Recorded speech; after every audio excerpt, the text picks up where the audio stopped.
Kate Middleton replaces Prince Harry as rugby patron. The Duchess of Cambridge has been made the patron of Rugby Football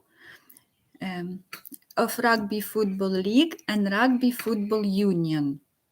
She's been made the patron.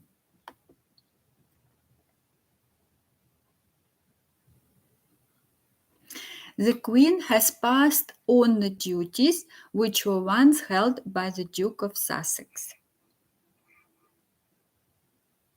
As they closely ally with Kate's passion for sport.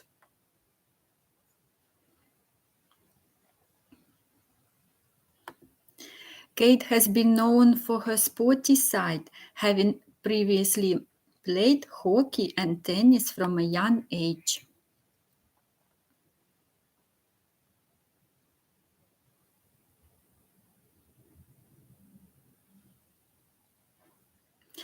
And she showed a keen interest in cricket while on royal visits. Kate's appointment is the first of the royal patronages that were once held by Harry, to be passed on since the Sussexes stepped down from the official royal duties in 2020. There may also be some healthy royal rivalry in the Cambridge household, Kensington Palace, as Kate's husband William is the patron of Welsh rugby.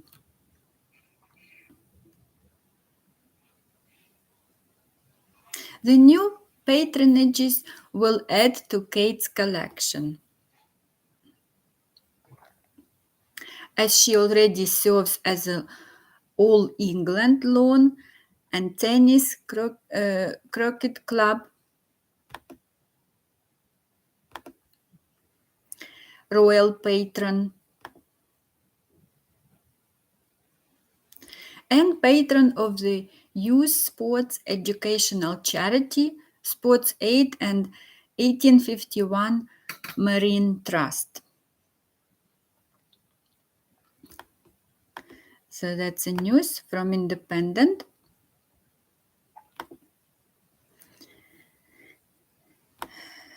So Kate Middleton's been made patron of Rugby League and Rugby Union. English Rugby League and English Rugby Union. So good news for her, lots of responsibilities, lots of visits and many visits, many meetings, working hard for the benefit of royal family, future success of royal family. Yeah. Great for them. Well done. We support you and we are on your side. I'm on your side.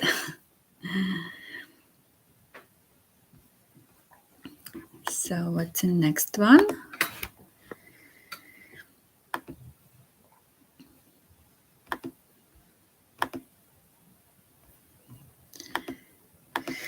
So the Independent is still in one.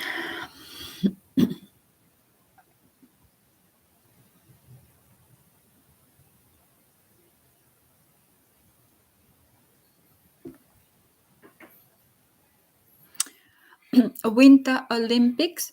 Vladimir Putin, as they say, falls asleep as Ukraine athletes enter opening ceremony.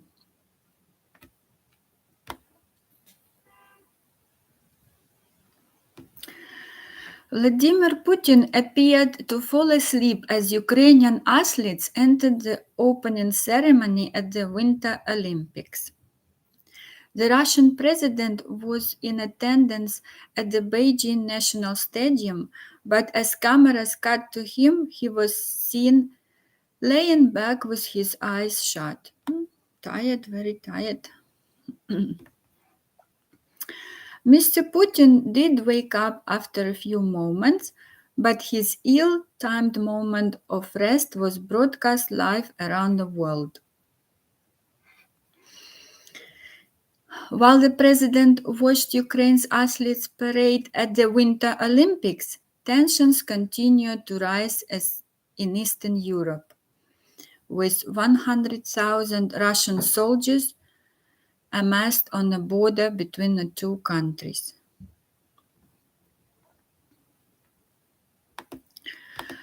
I personally believe the war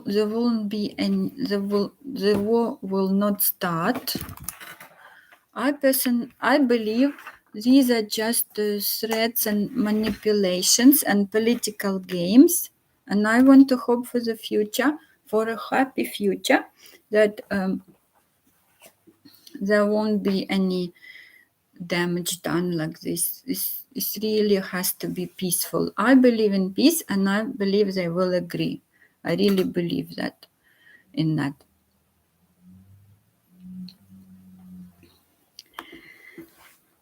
So let's find news about Ukraine. I'm from Ukraine originally, and I'm for peace in every country, for political agreement, diplomacy, discussions, peaceful talks, no threats, no aggression, no war. BBC News, Ukraine.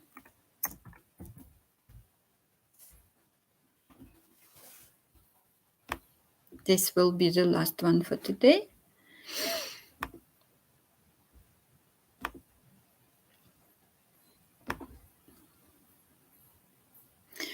Fresh fears in Ukraine where frozen war has killed many. Frozen war. What's at stake for Biden in Ukraine? Ukraine, how big is Russia's military buildup? We know it's 125,000 troops now. What's at stake for Biden in Ukraine? The construction of the Soviet Union's embassy in 1980s Washington, D.C. had the plot twist of a spy novel.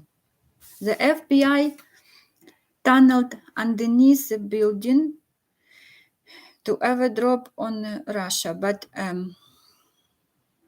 to eavesdrop. But their operation was betrayed by a double agent. Today there is less intrigue, but the tensions are back. Navigating them will be a critical test for President Joe Biden, leadership ability, and his foreign policy vision of uniting Western democracies to confront autocratic regimes. That's what BBC is saying. Hands off Ukraine has been his message since the Americans became alarmed by the Russian military buildup on its borders. So they're trying to be peaceful, trying to somehow show, please don't do it, don't invade, don't threaten. That was the chant of several dozen protesters who gathered recently outside the embassy, a massive square block of building penetrated by rows of long, narrow windows. I think the US should be sending more lethal weapons to Ukraine, said Aya Smokish. It would be sending a strong signal to Vladimir Putin. The Russian president has been receiving mixed signals from Washington in recent years. The plot twists triggered by Donald Trump's unabashed admiration of Vladimir Putin complicated US policy. While the former American president was praising the Kremlin and disparaging NATO, the FBI was battling Russian election interference. So I believe they will agree. There will be peace all over the world, and Ukraine and Russia will be good friends in 10 or 20 years' time. I know there's lots of pain, lots of problems sometimes, what's going on, but I believe in peace and democracy and common sense that war is never good. You must agree, must stay strong, peaceful and happy.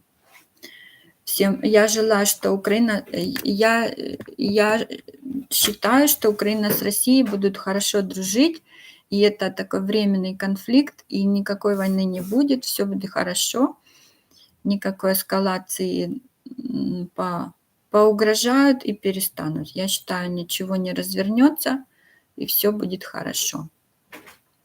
Всем желаю счастья в мире, добра и здоровья. Всем счастливенько, пока.